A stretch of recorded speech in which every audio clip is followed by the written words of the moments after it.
ছেলে হোক মেয়ে হোক, অনেক বাপ আছে ছেলেকে ফুসলায়, আরে এই মহিলারে ছেড়ে দে, কত মহিলা আছে, ভালো মহিলা তোর বিয়ে করাবো, আছে না নাই? অনেক বাপ মা আছে মেয়েদেরকে ফুসলায়, আর তুই এর ঘর ছেড়ে দে, আমার ঘরে থাকবি, সারা জীবন থাকবি, খাবি। হ্যাঁ, যদি যৌক্তিক কারণে হয় সেটা তো ভিন্ন কথা, কিন্তু বেশিরভাগ ক্ষেত্রে দেখা যায় বাবা মা নিজেদের জেদ ক্ষোভ এগুলা মিটাইতে গিয়া ব্যয় ব্যয়নের সাথে গন্ডগোল হয়েছে, মেয়েকে নিয়ে আসছে আর দিবে না, আছে না নাই? খুব জঘন্য এবং খারাপ কথা।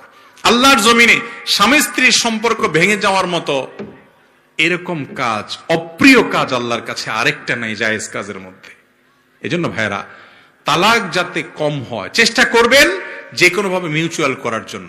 আমি প্রায় বলার চেষ্টা করি, দাম্পত্য জীবনে একটা সংসার যখন নতুন করে জোড়া লাগে, একটা ছেলে একটা মেয়ে নতুন সংসারে যায়, নানান গরমিল শুরু হয়। যদি বেশি বেলাইন হয় তাদেরকে সোজা করার চেষ্টা করেন।